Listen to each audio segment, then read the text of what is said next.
Tercera Juan. 3 personas. Y en ese espacio diminuto, uno de los retratos más nítidos de lo que puede ser un seguidor de Cristo, o de lo que jamás debería ser. ¿Alguna vez te has preguntado cómo serías descrito si alguien escribiera una carta sobre ti? No sobre lo que declaras creer, sino sobre cómo tratas a los demás, cómo usas el poder que tienes, cómo vives cuando nadie aplaude y nadie mira. Esta carta no teoriza sobre esas preguntas, las responde con nombres propios. Hay algo en Tercera Juan que te sigue después de escucharla, una incomodidad buena. La clase de incomodidad que solo produce la palabra de Dios cuando habla directo al corazón. Algunas transformaciones no ocurren de un día para otro. Se construyen en decisiones cotidianas, en cómo recibes al que llega, en cómo usas lo que tienes, en si caminas con coherencia cuando el mundo no te observa. Si algo despertó dentro de ti en este momento, quizás es el inicio de un nuevo tiempo espiritual. Para quien desea profundizar en ese proceso, hay un contenido especial preparado con bonos exclusivos, pensado para acompañar el despertamiento personal, el avivamiento genuino y la verdadera prosperidad en cada dimensión de la vida. Lo encuentras en el primer comentario fijado, especialmente para quien siente que llegó la hora de dar ese paso. Ahora, deja que esta palabra siga trabajando en tu interior. La tercera carta de Juan. Yo, Juan, el anciano, le escribo esta carta a Gayo, mi querido amigo, a quien amo en la verdad. Querido amigo, espero que te encuentres bien y que estés tan saludable en cuerpo así como eres fuerte en espíritu. Hace poco regresaron algunos de los maestros itinerantes y me alegraron mucho cuando me contaron de tu fidelidad y de que vives de acuerdo con la verdad. No hay nada que me cause más alegría que oír que mis hijos siguen la verdad. Querido amigo, le eres fiel a Dios cada vez que te pones al servicio de los maestros itinerantes que pasan por ahí aunque no los conozcas. Ellos le han contado a la iglesia de aquí de tu cariñosa amistad. Te pido que sigas supliendo las necesidades de esos maestros tal como le agrada a Dios, pues viajan en servicio al Señor y no aceptan nada de los que no son creyentes. Por lo tanto, somos nosotros los que debemos apoyarlos y así ser sus colaboradores cuando enseñan la verdad. Le escribí a la iglesia acerca de esto, pero Diótrefes, a quien le encanta ser el líder, no quiere tener nada que ver con nosotros. Cuando yo vaya, sacaré a relucir las cosas que hace y sus infames acusaciones contra nosotros. No solo se niega a recibir a los maestros itinerantes, sino que les dice a otros que no los ayuden y, cuando los ayudan, él los expulsa de la iglesia. Querido amigo, no te dejes influir por ese mal ejemplo. Imita solamente lo bueno. Recuerda que los que hacen lo bueno demuestran que son hijos de Dios, y los que hacen lo malo demuestran que no conocen a Dios. Todos, incluso la verdad misma, hablan bien de Demetrio. Nosotros también podemos afirmar lo mismo de él, y ustedes saben que decimos la verdad. Tengo mucho más que decirte, pero no quiero hacerlo con pluma y tinta, porque espero verte pronto, y entonces hablaremos cara a cara. ¡La paz sea contigo! Tus amigos de aquí te mandan saludos. Por favor, dales mis saludos a cada uno de nuestros amigos de ahí.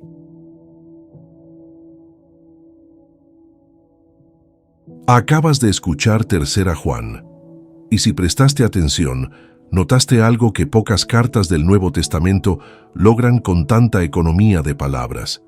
En poco más de 200 palabras en griego, el apóstol Juan pintó 3 retratos humanos tan reales, tan actuales, tan reconocibles, que resulta imposible leerlos con honestidad sin preguntarse en cuál de ellos aparece tu propio rostro. Gayo, Diótrefes, Demetrio. 3 nombres, 3 maneras de vivir la fe, y una sola pregunta al final de la lectura. ¿Y tú? ¿Cuál de ellos eres? Esa es la pregunta que Tercera Juan viene a hacerte, no como acusación, sino como espejo, porque la Escritura funciona así. No informa solamente, revela, y lo que revela a veces consuela y a veces incomoda, y cuando incomoda es porque está haciendo su mejor trabajo. Comencemos por el contexto que rodea esta carta para entender por qué importa tanto. Juan, el apóstol amado, la escribe en las últimas décadas del primer siglo. El movimiento cristiano había crecido de manera extraordinaria. Lo que comenzó en un aposento alto, con 120 personas en Jerusalén, se había extendido por todo el mundo conocido, desde Antioquía hasta Roma, desde Éfeso hasta las costas de África. Las comunidades de fe proliferaban. Los misioneros itinerantes viajaban de ciudad en ciudad sin salario fijo, sin estructuras de apoyo modernas, sin la posibilidad de alojar en hoteles ni de financiarse con trabajo local, ya que el versículo 7 deja claro que salieron en servicio de Dios sin aceptar nada de los que no son creyentes. Dependían enteramente de la generosidad de las comunidades que visitaban. En ese contexto, la hospitalidad no era un detalle de buenas maneras. Era el sistema de transporte del Evangelio. Cada hogar que se abría a un misionero se convertía en un nodo de la red que estaba transformando el mundo. Y cuando un hogar se cerraba, o cuando una figura de poder dentro de una congregación comenzaba a controlar quién podía entrar y quién no, el daño no era solo personal, era misional. Juan escribe a Gayo para agradecerle, advertirle sobre Diótrefes y recomendarle a Demetrio. Pero debajo de esos 3 movimientos hay una teología completa sobre la hospitalidad, el poder, la verdad y el amor. Una teología que el siglo XXI necesita con urgencia. Detente por un momento en Gayo. Juan lo llama amado 4 veces en una carta de 13 versículos. 4 veces. No es imprecisión del autor, es intención. Juan había aprendido a amar recostando la cabeza sobre el pecho de Cristo en la última cena, y ese amor se había convertido en la gramática de toda su vida. Cuando Juan quería honrar a alguien, lo llamaba amado. Y llamarlo 4 veces en 13 versículos era decirle te veo, te conozco. Y lo que veo me alegra profundamente. ¿Qué había hecho Gayo para merecer esa carta? Había recibido, había hospedado, había cuidado a extraños, personas que llegaban a su ciudad con el mensaje del Evangelio, sin conocerlo previamente, sin recomendaciones visibles, sin garantías de que eran quienes decían ser. Y Gayo los recibía. Les daba alojamiento, comida, descanso, provisiones para el camino. El versículo 6 menciona que los había enviado en su camino de una manera que agradara a Dios. Esa frase no es solo logística, es liturgia. Enviar a alguien de una manera que agradara a Dios significa que el acto de hospitalidad era en sí mismo un acto de adoración. Juan lo llama fiel en todo lo que haces, en el versículo 5. Esa frase merece toda la atención. No dice que Gayo era fiel en sus ideas. No dice que era fiel en su teología abstracta. Dice que era fiel en lo que hacía. Su fe tenía pies, tenía manos, tenía una puerta que se abría. Aquí está la primera pregunta que este libro te hace directamente. ¿Cómo sirves cuando nadie aplaude? Gayo no tenía un ministerio con nombre propio. No publicaba sus actos de hospitalidad en ningún formato que buscara visibilidad. No calculaba cuánto le costaría antes de actuar. Simplemente abría la puerta. Y Juan, que había pasado décadas junto a Cristo y había aprendido a reconocer su imagen en otros, vio en Gayo ese reflejo y lo honró públicamente. Vivimos en una época de ministerios con marca, con métricas de impacto, con números que justifican la inversión. y en ese contexto, Gayo resulta casi invisible. Pero Juan lo ve. Y lo que Juan ve en Gayo es lo que Dios ve.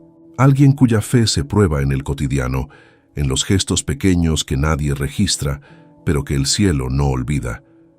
Hay algo más en Gayo que vale detenerse a mirar. Juan le dice en el versículo 2, «Querido amigo, espero que te encuentres bien y que estés tan saludable en cuerpo como eres fuerte en espíritu». Esa frase, leída con rapidez, parece solo un saludo cortés, pero en el contexto del mundo antiguo, donde la enfermedad era frecuente y donde el cuidado integral de la persona era ya una preocupación pastoral, Juan está orando. No está solo deseando bienestar a Gayo, está intercediendo por él, y la medida que usa es reveladora. Tan saludable en cuerpo como eres fuerte en espíritu. Es decir, la fortaleza espiritual de Gayo era tan evidente para Juan que se convirtió en el estándar con el que medía todo lo demás. ¿Qué significa tener un espíritu tan notablemente fuerte que alguien que te conoce bien usaría tu vida interior como punto de referencia para todo lo demás? Significa que caminar en la verdad, esa expresión que Juan usa en el versículo 3, no era para Gayo una aspiración teórica, era su realidad observable. Si deseas profundizar en lo que significa caminar en la verdad de manera práctica y sostenida, existe un recurso exclusivo preparado con bonos especiales para quienes quieren ir más allá del oyente ocasional. Lo encuentras en el comentario fijado abajo, disponible para quien siente que es tiempo de crecer. Pasemos ahora a Diótrefes. Y el cambio de temperatura es inmediato. Diótrefes es el antihéroe de esta carta, pero no por las razones que el mundo reconocería como maldad evidente. No era ladrón, no era violento en el sentido físico, no era un hereje doctrinal en el sentido técnico, era un líder de la iglesia, alguien con posición, alguien que probablemente hablaba bien en público, que tenía seguidores, que se presentaba a sí mismo como guardián de la comunidad.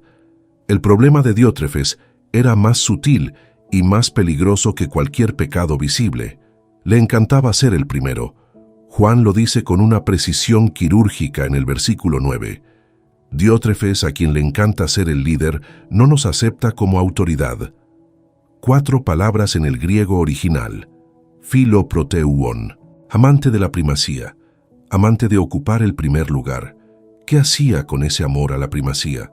Lo primero, rechazaba la autoridad apostólica de Juan.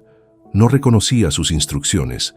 Lo segundo, cuando Juan enviaba misioneros itinerantes a esa congregación, Diótrefes se negaba a recibirlos.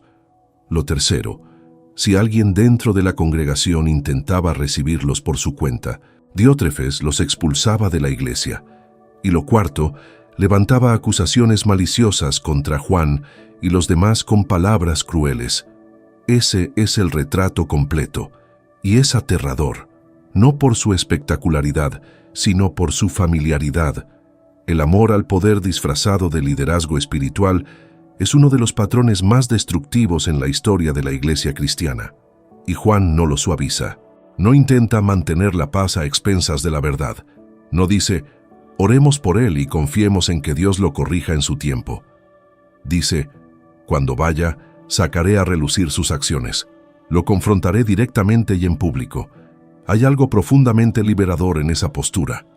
Juan no tenía miedo de Diótrefes. Tenía una autoridad que no dependía del reconocimiento de Diótrefes para ser real. Y esa autoridad la usó para proteger a los vulnerables, a los misioneros rechazados, a los miembros expulsados. ¿Por qué todo esto resuena tan fuerte en el siglo XXI? Porque Diótrefes no ha desaparecido. Ha cambiado de formato. En una época en que cualquier persona con una plataforma digital puede declararse pastor, profeta o apóstol, el patrón de Diótrefes se reproduce con velocidad exponencial. El lenguaje cambia, pero el corazón es el mismo. Control disfrazado de cobertura espiritual, exclusión disfrazada de disciplina bíblica, centralización del poder disfrazada de protección del rebaño. Juan sabía algo que la psicología moderna confirmaría siglos después. El miedo a perder el control es uno de los motores más poderosos del comportamiento humano. Y cuando ese miedo opera dentro de una estructura religiosa, se vuelve especialmente difícil de identificar y confrontar, porque siempre encuentra justificación espiritual para sus acciones. La pregunta que Diótrefes te plantea no es si eres un líder, es ¿para qué usas lo que tienes? El poder en manos de alguien que sirve a Cristo se convierte en servicio. El mismo poder en manos de alguien que se sirve a sí mismo se convierte en instrumento de control. Y la diferencia, desde afuera, puede ser invisible por años enteros. ¿Hay alguien en tu vida que se parece más a Gayo o a Diótrefes? ¿Y en cuál de los dos retratos te reconoces tú con más incomodidad? Cuéntanos en los comentarios.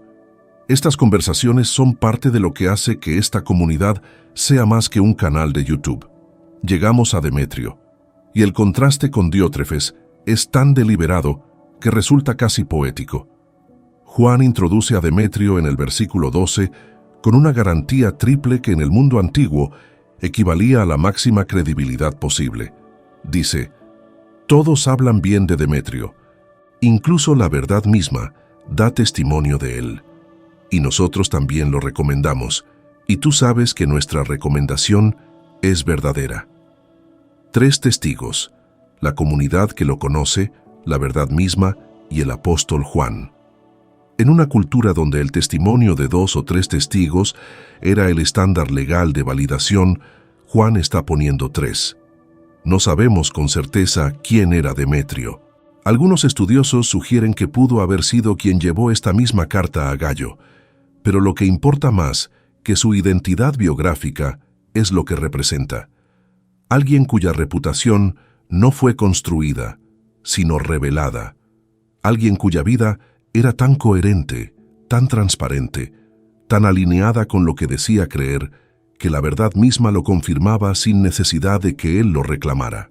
Eso es extraordinario en cualquier época, pero en la nuestra, donde las marcas personales se construyen con narrativas cuidadosamente gestionadas, donde las redes sociales permiten proyectar una imagen que puede o no corresponder a la realidad, donde es posible tener miles de seguidores sin que nadie te conozca de verdad, la vida de Demetrio representa algo radicalmente diferente. Una reputación que se da, no que se toma.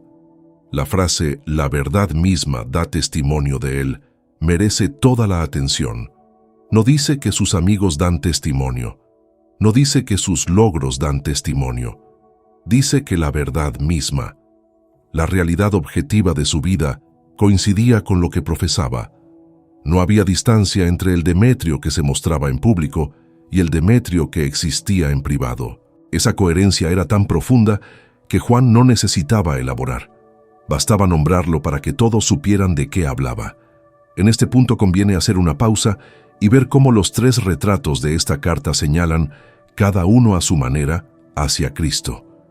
Gayo es un eco de la hospitalidad de Jesús, el mismo Señor que recibió en su mesa a recaudadores de impuestos, a mujeres sin nombre, a leprosos, a extranjeros, que les dio lugar en su historia cuando el mundo los había excluido. Ese Jesús se refleja en cada acto de hospitalidad de Gayo. Recibir a un misionero en nombre de Cristo no es solo logística de alojamiento. Es una participación en la misión redentora de Dios en el mundo. Diótrefes es, en su conducta, la antítesis de Cristo. El Hijo de Dios, teniendo todo el poder del universo a su disposición, se despojó a sí mismo tomando la naturaleza de siervo, como describe Pablo en Filipenses. Lavó pies, tocó leprosos, comió con pecadores, usó su autoridad para levantar a los caídos, no para expulsar a los que amenazaban su posición. Diótrefes, teniendo una cuota de poder local dentro de una congregación pequeña, la usó exactamente al revés. El contraste no necesita elaboración teológica sofisticada, duele en su simplicidad. Y Demetrio apunta hacia Cristo en su integridad personal, porque si hay alguien de quien la verdad puede dar pleno testimonio, es Jesús, el que dijo, «Yo soy el camino, la verdad y la vida», el que fue declarado inocente incluso por el gobernador romano que lo condenó, el que, al final de los tiempos, será vindicado de manera definitiva y universal cuando toda rodilla se doble y toda lengua confiese que Él es el Señor. La palabra de Dios es viva y eficaz, y en 13 versículos, esa palabra coloca 3 espejos delante de ti para que elijas en cuál reconocerte y hacia cuál orientar tu vida. Para quien siente que llegó el momento de dar un paso más allá de escuchar, de participar activamente en algo que tenga propósito eterno, hay un material preparado con bonos especiales que puede acompañar ese proceso de crecimiento espiritual. Encuéntralo en el primer comentario fijado.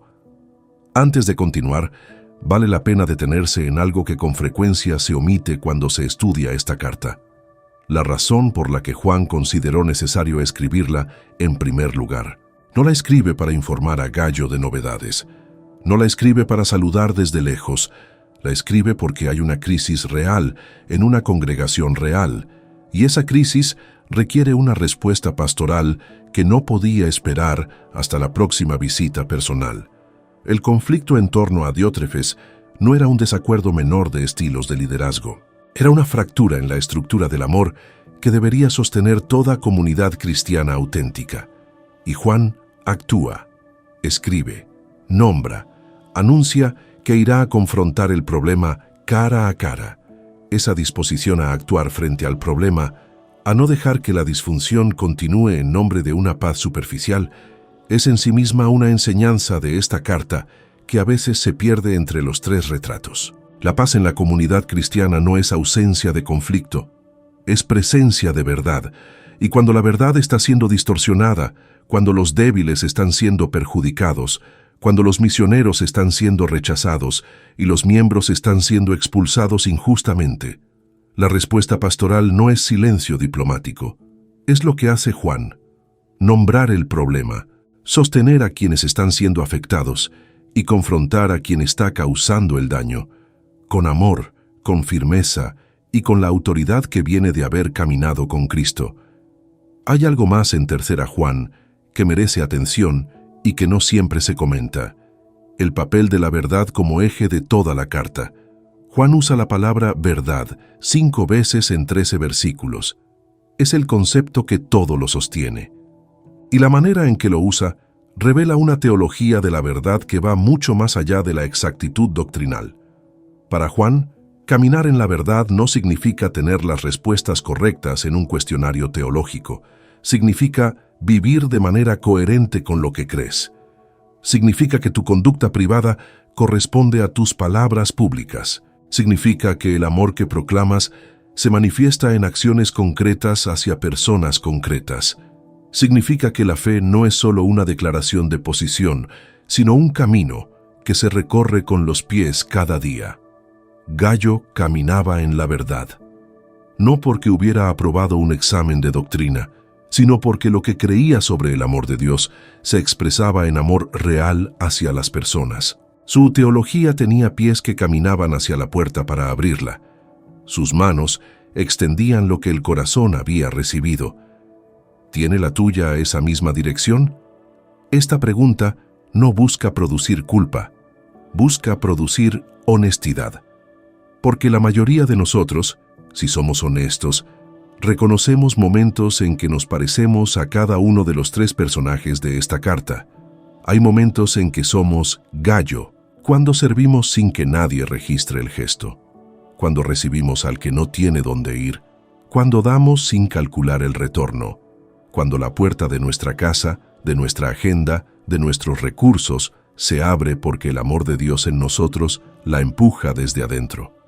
Esos momentos existen, son preciosos, son el Evangelio hecho carne en nuestra vida ordinaria. Hay momentos en que somos Diótrefes, cuando defendemos nuestro territorio espiritual con más energía que la que dedicamos a defender la verdad, cuando nos incomoda que alguien tenga influencia en nuestra comunidad sin haber pasado por nuestra aprobación primero, cuando usamos el lenguaje de la autoridad espiritual para cubrir el miedo a perder el control, cuando expulsamos no a los que amenazan la sana doctrina, sino a los que cuestionan nuestra primacía. Esos momentos también existen, son peligrosos y son más comunes de lo que cualquiera de nosotros quisiera admitir. Y hay momentos en que aspiramos a ser Demetrio, cuando deseamos que nuestra vida hable antes que nuestras palabras, cuando queremos ser conocidos no por lo que proclamamos en público, sino por cómo vivimos en privado, cuando anhelamos una integridad tan profunda que la realidad misma la confirme sin necesidad de que nosotros la reclamemos. Esa aspiración es buena. Es el Espíritu Santo trabajando hacia adentro. La invitación de 3 Juan no es a una introspección paralizante que te deje varado en el inventario de tus fallas, es a una decisión activa y concreta. Juan la formula en el versículo 11, con una claridad que no deja espacio para interpretaciones complicadas. No imites lo que es malo, imita lo que es bueno. El que hace el bien demuestra que es hijo de Dios. El que hace el mal no conoce a Dios. Imitar el bien. Esa es la instrucción. No es un concepto abstracto, es un verbo que se ejerce con personas reales, en situaciones reales, con recursos reales, en el día real que estás viviendo hoy. Y tiene consecuencias concretas. Abre puertas o las cierra, recibe o rechaza, construye o destruye. La imitación del bien no es solo la repetición de gestos amables, es la adopción de una orientación de vida que pone el servicio por delante del reconocimiento, la verdad por delante de la conveniencia y a los demás por delante de uno mismo. Lo que resulta especialmente notable de esta instrucción es que Juan no dice «imita a Dios directamente», dice «imita lo bueno que has visto en personas concretas, en Gayo, en Demetrio, en los misioneros que pasaron por tu ciudad». La imitación de Cristo, que es el fundamento de todo, se hace visible y accesible en la vida de personas que ya han recorrido ese camino.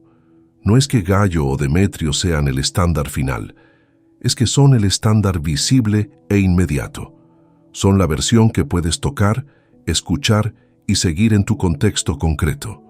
Eso es precisamente lo que la Iglesia debería ser en su mejor versión. Una comunidad donde la imitación de Cristo se hace visible en vidas concretas que se pueden observar, seguir y celebrar. No una institución de ideas, sino una familia de modelos. Y aquí está algo que muchos pierden de esta carta. La instrucción a imitar el bien viene dentro de un contexto relacional. Juan no le dice a Gayo, sigue estudiando, sigue orando, sigue creciendo. Le dice, fíjate en las personas que tienes alrededor. Hay algunos de quienes debes alejarte, no por orgullo, sino porque su patrón de vida lleva en una dirección que destruye. Y hay otros a quienes debes seguir, porque su manera de vivir te lleva hacia arriba, hacia la verdad, hacia Cristo. Hace un tiempo la señora Celia nos dejó un mensaje que quedó grabado en el corazón de este canal. Abro comillas. Dios mío, qué hermoso. Bendecidas están estas personas que por medio de ellas escuchamos y visualizamos estos videos y recibimos las bendiciones. Dios es grande y misericordioso. Se compadece de todos nosotros. Gracias, muchas gracias. Dios los bendiga a todos los que escuchamos y tratamos de cambiar nuestra manera de vivir mejor. Cierro comillas. Señora Celia, su mensaje resume de manera hermosa exactamente lo que 3 Juan está diciendo. Ese tratar de cambiar nuestra manera de vivir mejor es exactamente el caminar en la verdad del que Juan habla. Es el trabajo cotidiano de alguien que escuchó la palabra, la dejó entrar y decidió que ya no podía vivir igual que antes. Gracias por esas palabras. Son un testimonio en sí mismas. Y para todos los que están en ese mismo proceso de cambio, de búsqueda, de querer vivir de manera más coherente con lo que creen, hay algo que les pedimos. Ayúdennos a llegar a 5,000 me gusta en este video. No como una meta de popularidad, sino como una manera de hacer que esta palabra llegue a más personas que también están buscando ese mismo camino. Cada reacción hace la diferencia. Hay una dimensión arqueológica en todo esto que también merece mencionarse.